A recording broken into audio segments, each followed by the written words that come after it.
Olá a todos, graça e paz. Nesse momento nós vamos estudar um pouco sobre Mateus capítulo 2 e sobre a importância da interpretação dos textos, né? Então eu vou pegar Mateus capítulo 2, algumas partes, e ali eu vou mostrar como se basear em apenas um versículo isolado pode ser problemático para a interpretação de um texto, para saber o que o autor realmente quis transmitir com aquilo, né? Eu acredito que todos nós tenhamos essa noção. Provavelmente você não estuda para uma prova pegando uma frase isolada aqui, uma frase isolada ali do material que você vai estudar. Você não monta uma máquina, qualquer outra coisa, tendo um manual em mãos, pegando uma frase isolada do começo do manual, do meio, do final. Então, é, é contraintuitivo, vamos dizer assim, no mínimo, né, para não dizer totalmente errado, achar que uma pessoa vai interpretar a Bíblia pegando um verso isolado aqui, um verso isolado ali, e ela vai chegar a uma conclusão adequada sobre o que os textos realmente estão dizendo. Mas como eu acredito, se você é um cristão, você deve saber que em boa parte de muitas igrejas, vamos dizer assim, né, isso acontece. Vai ver que muitas pessoas têm esse hábito, né? Se você pegar pregações na internet, etc., você vai ver que as pessoas têm esse hábito de pegar trechos isolados. é, Às vezes nem reúne, pega um trecho isolado aqui, outro ali, fala um monte de coisa a respeito daquilo, e aí as pessoas elas passam 10, 20, 30 anos na igreja, elas não vão ter uma mínima ideia de como tentar chegar a uma conclusão de um texto, né? Então, a intenção aqui não é bater um martelo em nada, mas mostrar que buscando-se estudar um texto dentro do seu contexto, às vezes a gente já pode errar. Imagina se você tiver o hábito de, se você e eu tivermos o hábito de pegarmos um verso isolado aqui, um verso isolado ali, e de repente reunirmos e montarmos uma conclusão a respeito disso, né? Então, espero que seja útil. Pai querido, venha nos dar a tua sabedoria, venha nos auxiliar no entendimento da tua mensagem. Nós imploramos hoje e sempre. Amém. Então, vamos lá. Mateus 2. Então, do lado esquerdo de quem assiste, vai estar o texto de Mateus. Do lado direito, de quem estiver assistindo, vai estar o conteúdo que eu vou comparar. Ok? Então, aqui, nascimento de Jesus. Jesus já havia nascido, né, em Belém.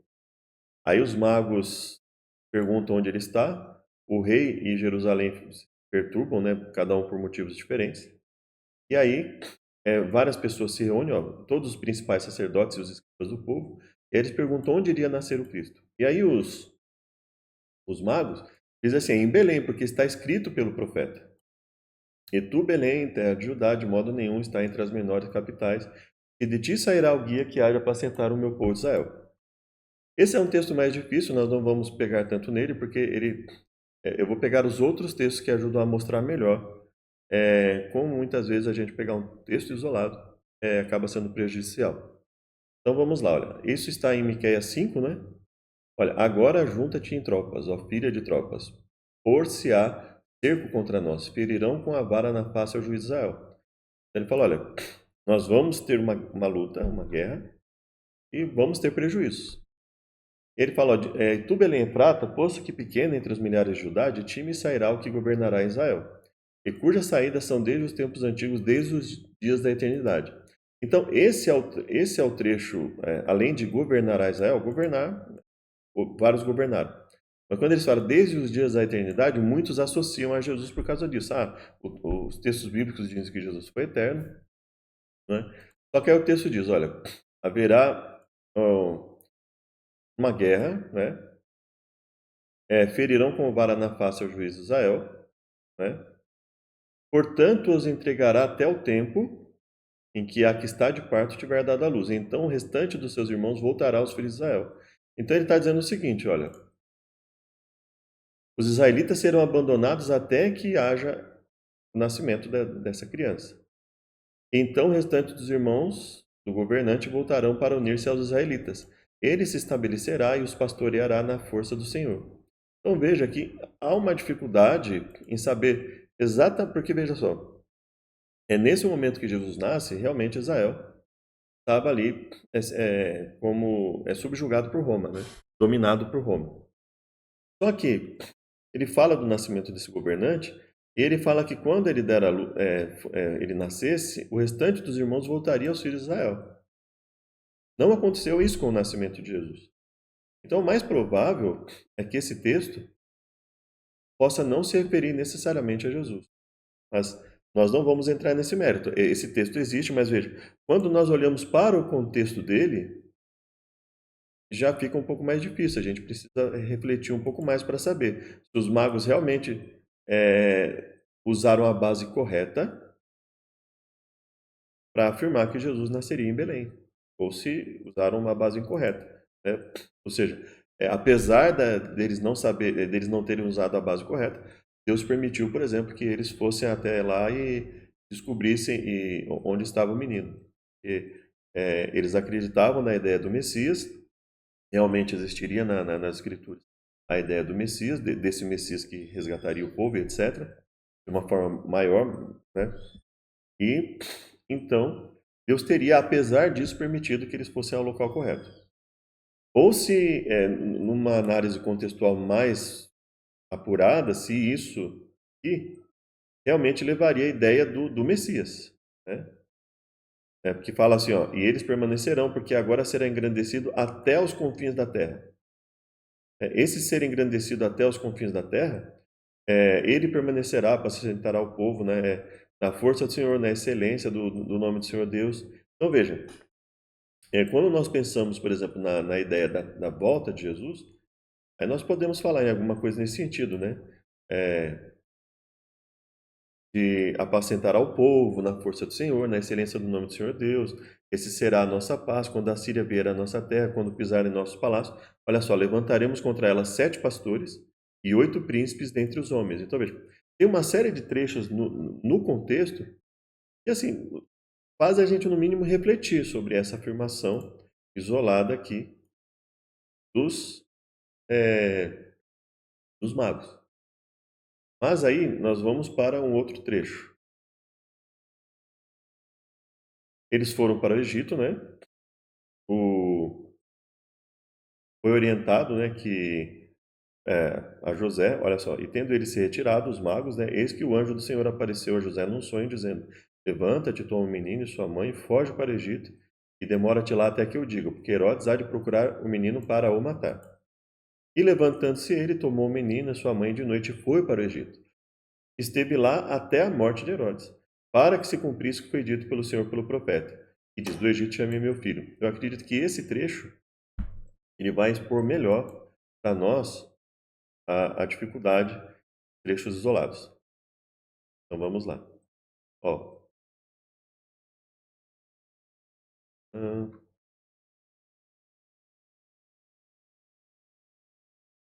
Oséias 11:1.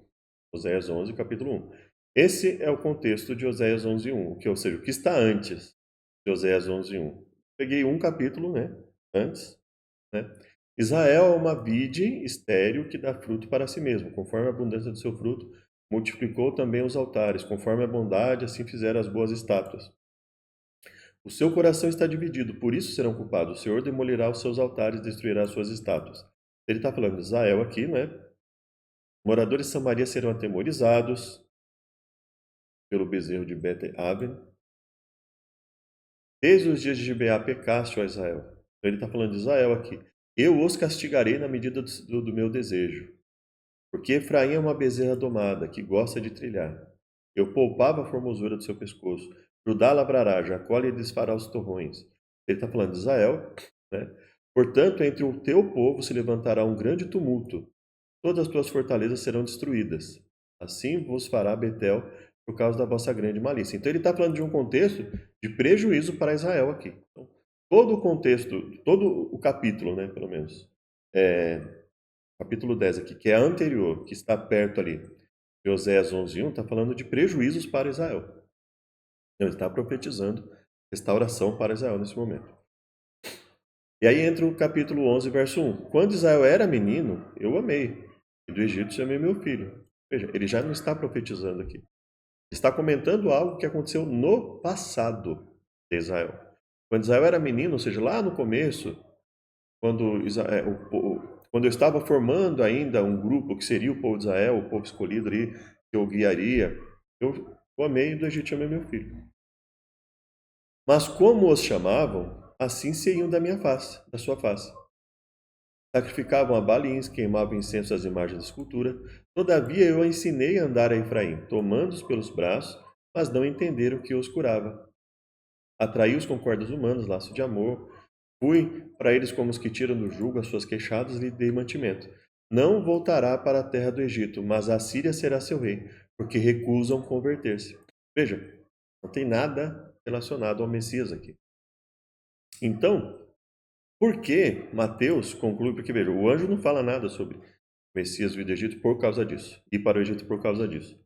Mas aí, Mateus, quando ele vai escrever, por algum motivo ele coloca, para que se cumprisse o que foi dito da parte do Senhor pelo profeta que diz, do Egito chamei meu filho. Mas, evidentemente, nós vimos aqui que isso não é uma profecia.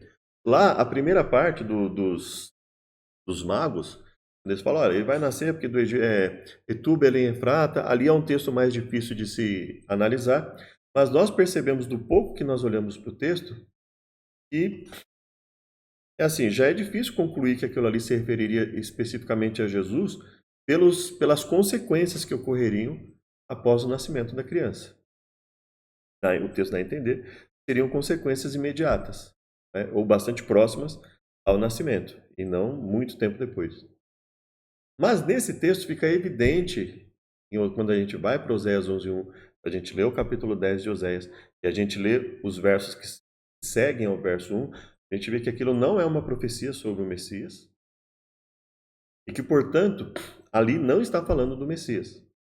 Então, aí surge uma ideia chamada, por exemplo, sensus plenior. O que é o sensus plenior? Basicamente assim, existe um sentido além daquilo que efetivamente está escrito. Basicamente isso, né? Um sentido duplo no texto. Então aqui o sentido básico, inicial do texto é que realmente ele não está falando do Messias. Ele está falando do povo de Israel, ele não está profetizando sobre o Messias. Mas aí o sensus plenior, por algum motivo que ninguém sabe, o verso 1 teria um duplo... ele precisa de um duplo entendimento. Existe um entendimento espiritual maior no verso 1, que é a ideia de que esse verso estaria se referindo ao Messias. E por que eu tenho que acreditar que ele está se referindo ao Messias? Porque lá em Mateus está falando assim, para que se cumprisse o que foi dito pela boca do profeta. Algumas pessoas, eu lembro que, eu não vou ter o livro aqui agora comigo, mas acho que é Hermenêutica Avançada, né? É um livro pequeno, né? Só que ele é um livro que tem bastante informações, né? E ali, se eu não me engano, o autor ele já comenta essa dificuldade, né? Ou seja, o que efetivamente Mateus e outros autores queriam dizer quando eles usavam essa expressão para que se cumprisse o que foi dito pela boca do profeta. Porque quando a gente olha para alguns textos que eles colocam, efetivamente aquilo não está falando do Messias. E existe esse entendimento. Então, ou seja, será que é isso que nós entendemos? É a forma correta de interpretar? Porque assim, o texto claramente ele não está falando do Messias. A ideia do sensus plenior é uma ideia que eu não compartilho nesses aspectos. Por quê? Porque é basicamente você isolar um verso, esquecer todo o significado do contexto em que ele está e simplesmente falar assim, arbitrariamente, porque alguém escreveu alguma coisa sobre ele, arbitrariamente ele vai ter um significado que não está no contexto. Isso é muito perigoso. Você pegar qualquer texto de qualquer... pode-se vier qualquer doutrina, qualquer crença, das mais perigosas que nós já vimos na história, né? Na interpretação de qualquer livro, querendo fazer o livro dizer o que ele não está dizendo, né? Porque alguém falou aquilo sobre ele. Então, o que eu considero mais coerente em relação a essa passagem e outras passagens, que Mateus, assim como Paulo e outras pessoas, se você olhar no chamado Antigo Testamento, você não vai ver isso. Você pega lá os livros, a Torá, né, os livros de Moisés, Gênesis a Deuteronômio, você pega os livros históricos, etc, etc, etc. Geralmente eles não vão trabalhar com essa interpretação de texto. Aconteceu isso porque estava escrito lá assim, assado. Geralmente eles não vão trabalhar com isso. Isso vai acontecer a partir de Mateus e Apocalipse. Só que aí existe uma. Aí, a partir daí, eles passam a pegar trechos específicos de livros, de Gênesis a Malaquias, que é o Antigo Testamento, que eles colocam, e aí eles falam: olha, é, pegam, por exemplo, Paulo pega determinados trechos, e Apocalipse pega bastante trechos lá, livros de Gênesis a Malaquias, mas nesse caso específico, qual seria o mais coerente de se entender? Ele está fazendo uma aplicação do texto. Assim como o povo de Israel estava no Egito, foi chamado de Egito, o Messias também seria chamado do Egito, só que com uma diferença. O povo de Israel foi chamado do Egito, foi restaurado do Egito, se voltou contra Deus em muitos momentos. Abandonou a crença verdadeira em Deus, a prática verdadeira de acordo com a vontade de Deus em determinados momentos, talvez muitos momentos. E com o Messias não aconteceria assim, mas isso seria uma aplicação. Então veja, a ideia do sensus plenius, assim como a ideia judaica do método Pardes, né, tem um sentido oculto ali no texto, etc.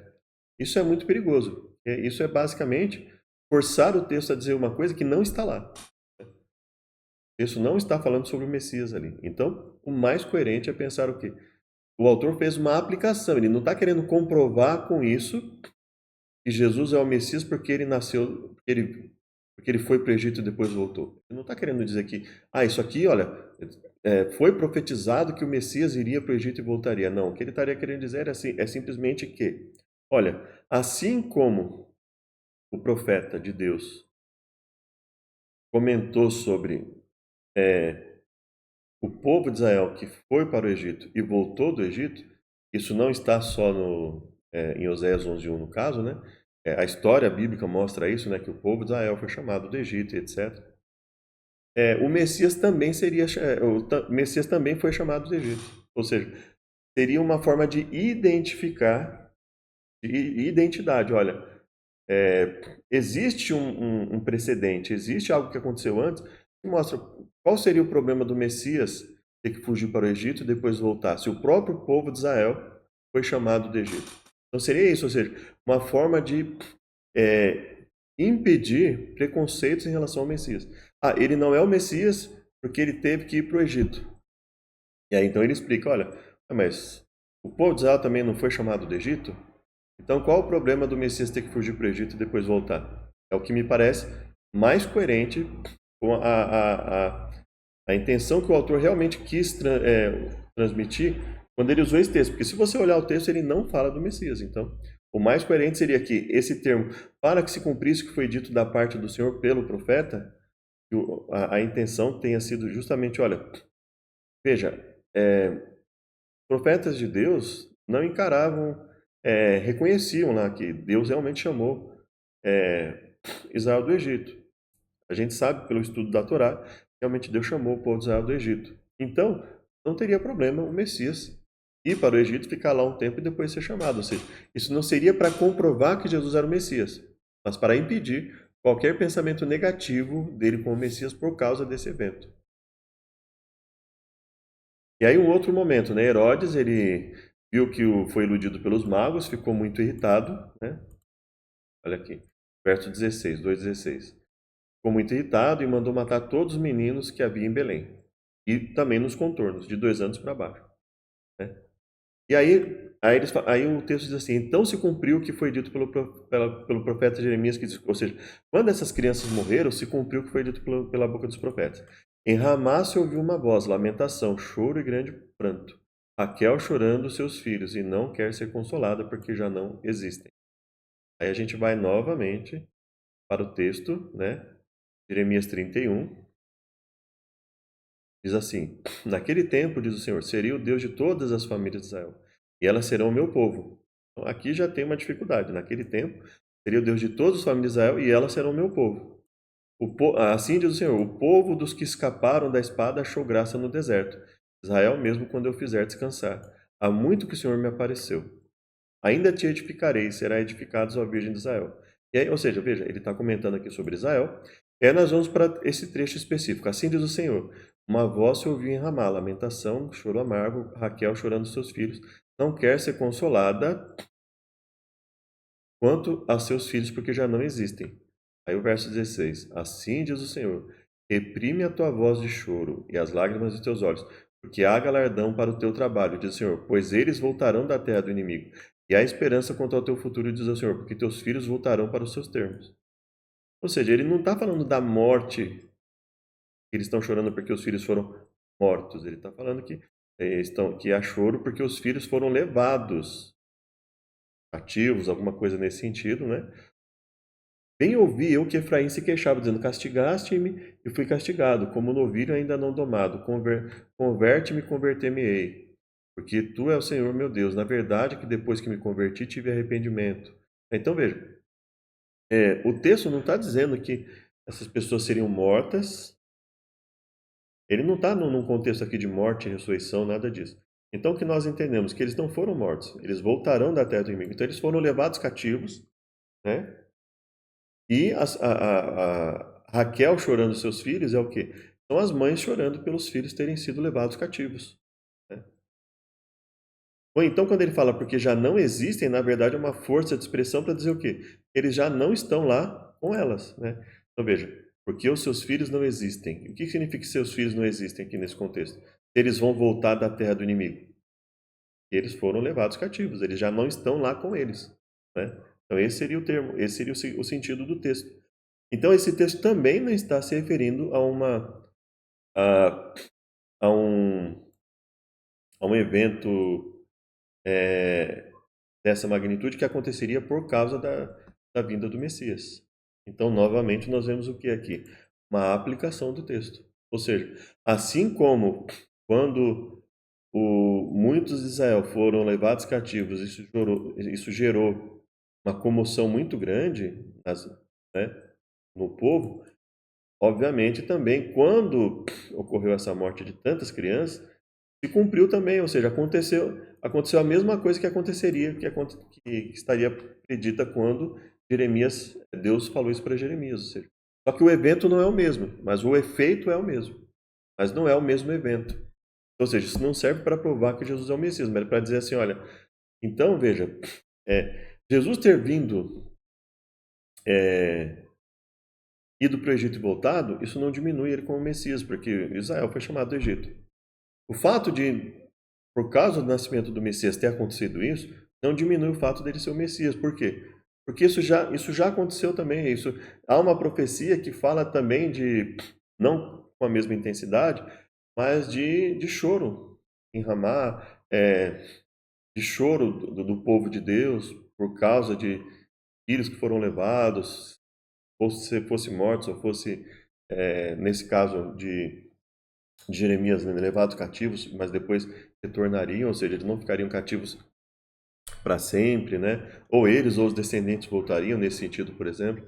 Mas veja, isso não é uma profecia sobre e que comprova que Jesus é o Messias, mas é uma aplicação de um texto para dizer que, olha, assim como foi profetizado lá, Deus mostrou para Jeremias que haveria um determinado momento que o povo de Deus sofreria,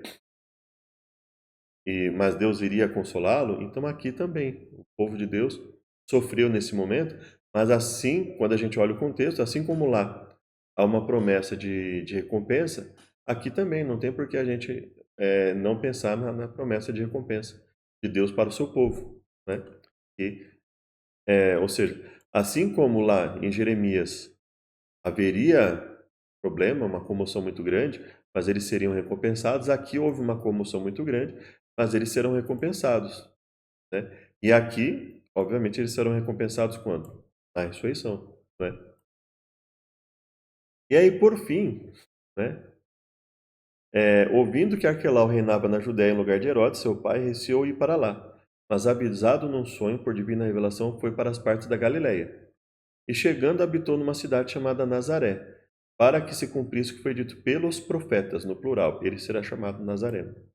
E aí, não existe uma passagem específica lá nos livros de Gênesis a Malaquias, no chamado Antigo Testamento, sobre isso. E aí, algumas pessoas, eles vão trazer aqui explicações para isso, né? Eles vão é, comentar sobre isso, eles vão dar explicações. É, nesse The Exalted Christ, né? Que ele fala, né? Olha, ele vai comentar esse texto, né? Ele fala assim, olha, primeiro que o autor ele está dizendo profetas, ele está falando no plural. Então não é uma fala direta de um profeta, mas a conclusão pelos escritos dos profetas, que levaria a essa conclusão, que ele será chamado Nazareno.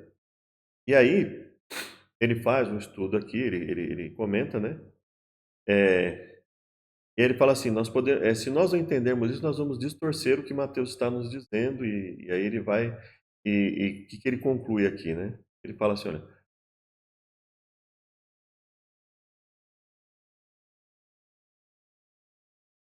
o que Jesus cumpriu em Mateus 2:23, o Evangelho registra como Deus soberanamente orquestrou todos os movimentos da família de Cristo. Isso foi para cumprir todos os vários aspectos profetizados sobre o Messias a partir de 3 referências do Antigo Testamento. O que ele está dizendo? Ele está dizendo que quando ele fala assim, olha, do Egito chamei meu filho, ouviu-se um choro em Ramá, Raquel chorando, e qual é o outro? Foi para o Egito. Não, e Etu Belém Efrata, né? Etu Belém Efrata, do Egito chamei meu filho, e Raquel chorando. Ele está dizendo assim, isso culminou nessa profecia. Então ele está resumindo o que os profetas falaram nessa passagem. Não existe nada no texto que indique isso. Então você vê como é problemático, né, você fazer esse tipo de interpretação, né? Por isso que eu falo que não existe essa condição no texto. Então, essa conclusão, não existe como você chegar a essa conclusão da leitura do texto. Então, não tem nada ali, né, juntando os 3 trechos, que seria Etu Belém Efrata, do Egito chamei meu filho, ouviu o choro em Ramá, e reunindo tudo isso, culmina lá em Mateus 2:23, que não culmina, né? Então, e aí ele fala, 3 versículos específicos são citados, né? Era claramente, ele fala, Miqueias era claramente messiânica. Mateus também aplica as outras passagens como sendo cumpridas por Cristo. Por que ele usa a expressão aplica? Porque ele sabe que o contexto não permite concluir que se refere ao Messias. Miqueias 5:2 ele acredita que se refere ao Messias, então por isso que ele fala, era claramente messiânica. Mas ele fala que as outras, né, ele entende que Mateus está fazendo uma aplicação do texto. Ou seja, o texto em si não está falando aquilo, mas ele está pegando e fazendo uma aplicação do texto, né? Só que ele fala, como sendo cumpridas por Cristo. E como eu disse, elas não foram cumpridas por Cristo. Mas simplesmente o mais coerente ali é pensar que, no máximo, o que se pode pensar o autor está fazendo uma associação de identidade entre o Messias e o povo de Israel. Olha o que aconteceu. Isso aqui aconteceu também com o povo de Israel. Olha o que aconteceu quando ele nasceu. Isso aqui também aconteceu em outro momento lá, conforme a profecia de Jeremias. Então, ou seja, é uma forma de identificar, né? Olha, isso não é exclusivo do nascimento dele. Esse problema não aconteceu só por causa do nascimento dele. Já havia esses problemas com o povo de Deus antes, né? Em outras palavras, Mateus não está dizendo que há um versículo que diga que Jesus é chamado Nazareno. Em vez disso, ele está resumindo a informação que acabou de comunicar imediatamente antes do capítulo. Ele está dizendo que Jesus cumpriu Miqueias 5, 11:1 e Jeremias 31, todos eles vão ser chamados de Nazareno, por meio de todos os movimentos que ocorreram. Ele foi capaz de cumprir todos os profetas. Ou seja, veja como quando uma pessoa ela está comprometida com uma ideologia, como assim? Nada no texto permite essa conclusão que ele colocou. Não existe nada dizendo que, quando você compara Oséias 11:1, não existe nada que permita concluir que Jesus cumpriu Oséias 11:1. Quando você vai ler Jeremias 31:15, não tem nada dizendo que Jesus cumpriu Jeremias 31:15. Então, isso não quer dizer que Jesus cumpriu todas essas profecias, não. Pelo contrário. Não existe nada associado ao Messias ali. Agora, para nós aproveitarmos alguma coisa do que o autor colocou, né? Veja como ele responde aqui. Essa profecia se referia à nação de Israel e foi finalmente cumprida pelo Messias. não foi nem profecia. Nós vimos que Oséias 11:1 não é nem sequer uma profecia. Então, veja, o problema de estar comprometido com uma teoria a ponto de eu querer forçar o texto a dizer algo que ele não diz. Então, isso é um problema, né? Então, o que nós podemos dizer ali? O máximo que nós podemos dizer ali é o seguinte: o Norman Geisler, né, em outro lugar, no Centro Apologético Cristão de Pesquisa, eles pegam um trecho do Norman Geisler, né, e aí, Mateus não errou quando citou uma profecia não encontrada no Antigo Testamento? Solução: Mateus não diz que algum profeta tenha afirmado isso, simplesmente afirmou os profetas. Dessa forma, não há por que acharmos que devemos encontrar um versículo nesse sentido. Simplesmente considerar como sendo a afirmação como uma verdade geral, que pode ser encontrada em muitos profetas. E há várias sugestões de como ele teria cumprido, entre aspas, realizado essa verdade. E por que muitas sugestões? Por que ele dá sugestões e não bate o martelo? Porque é muito difícil falar objetivamente de qualquer uma delas, né? De modo a dizer assim, isso comprova, né? Alguns apontam para o fato que Jesus cumpriu todos os requisitos de justiça da lei do Antigo Testamento, da qual uma parte envolvia o santo compromisso feito com o voto de Nazireu. Esse voto era para consagrar para o Senhor, e Jesus cumpriu isso perfeitamente. Entretanto, a palavra é diferente, tanto no hebraico como no grego. Jesus nunca fez esse voto em particular. Então, veja, eles assumem que pode ser uma aplicação em vários momentos, mas eles não assumem que o termo Nazireu não significaria necessariamente um voto particular de Nazireu, mas a essência do nazireado, que é o sentido de consagrar-se ao Senhor. Mas ele recusa isso porque Jesus nunca fez esse voto e porque a palavra é diferente no hebraico e no grego. Então aquilo não pode significar nazireu. É um outro significado. Ainda que muitos manipulem a raiz, né?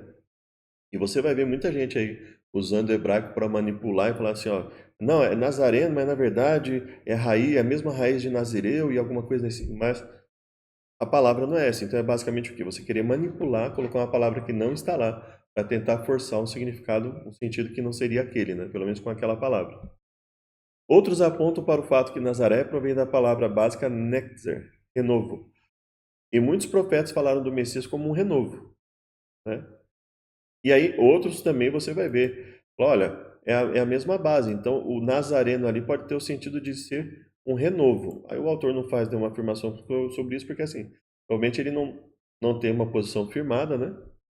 Mas que também assim não é a palavra que está lá.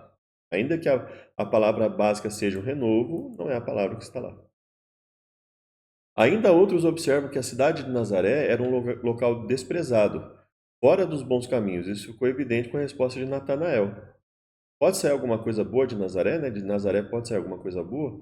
Considerando isso, Nazareno era um termo de desprezo, a respeito de quem os profetas haviam dito que seria desprezado. Então, essa explicação, veja, ela é mais coerente. Ou seja, que pelo fato dele ter nascido em Belém, pelo fato de que é, né, tu, Belém Efrata, que é pequena, e de ti sairá o governante, né? Pelo fato de, no nascimento dele, né? Então aqui nós temos uma posição mais coerente, né? Ou seja, ó, pelo fato dele ter nascido em Belém, fala lá, né, tu, Belém Efrata, portanto a menor, né? Pelo fato de que com o nascimento dele houve algo muito, muito, muito grave, né?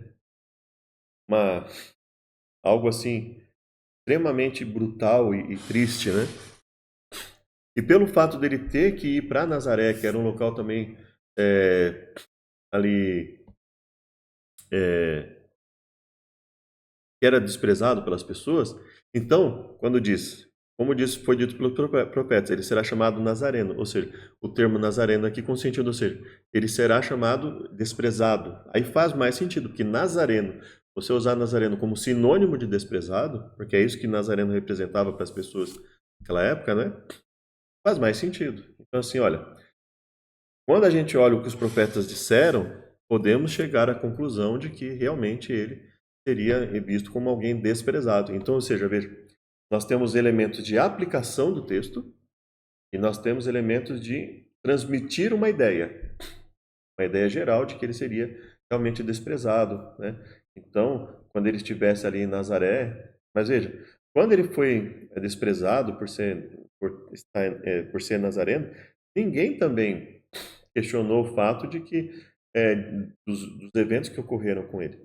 Mas o que o autor está querendo dizer é o seguinte: todos os elementos em volta de Jesus fariam com que ele fosse desprezado. Fariam com que ele fosse desprezado. Então, vendo os elementos envolvidos desde o nascimento dele, no decorrer de sua vida, haveriam elementos que fariam com que ele fosse desprezado, com que ele fosse humilhado, com que ele fosse realmente não apenas o visto como nazareno, mas pelo fato de estar ali ser nazareno, mas no sentido de ser desprezado. Aí é uma coisa mais coerente.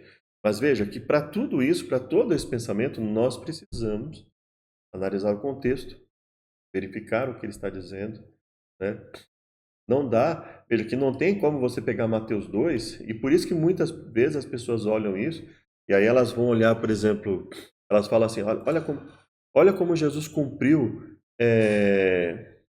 a profecia, olha aqui, ó, olha, ele veio do Egito, e está dizendo lá, do Egito chamei meu filho. Aí qualquer pessoa que olha Oséias 11:1 vai falar, mas isso aqui nem sequer é uma profecia sobre o Messias. Sequer, isso não é nenhuma profecia sobre ninguém, nem sobre Israel, nem sobre ninguém. Só está dizendo ali, ele está relatando um fato passado. Um fato que era de conhecimento, todo mundo sabia que, todo mundo que teve acesso à Torá sabia, né, do Egito, Deus chamou Israel do Egito, etc. Eles recusaram, então ele está pegando um fato que era público, notório, está dizendo, olha, e não só naquele momento, mas quantas vezes Deus, ele está resumindo a história de Israel ali, quantas vezes Deus chamou, quantas vezes Deus procurou restaurar. Então veja, a gente não consegue analisar nada disso tendo em mente um verso isolado. São muitos outros problemas que a gente pode apontar da questão da interpretação de versos isolados, né? Então, e aí o que eu percebo muitas vezes é que se a gente estiver tão comprometido com uma crença, a ponto de não olhar as evidências que estão diante de nós, é muito problemático, né? Então, espero que tenha ajudado. E em outros momentos, eu tenho outros vídeos no canal também que falam dessa questão de interpretação, a importância de considerar contexto, né? E eu acho que a base, assim, o mínimo que se precisa para tentar chegar a uma boa interpretação é não use versos isolados. É o que eu tenho para mim. Não usar versos isolados, não reunir versos isolados e montar um estudo, uma conclusão a respeito de versos isolados. Isso é muito difícil. Eu não vou dizer que nunca vai funcionar, mas é muito difícil funcionar esse tipo de interpretação. Espero que tenha ajudado e até o próximo estudo.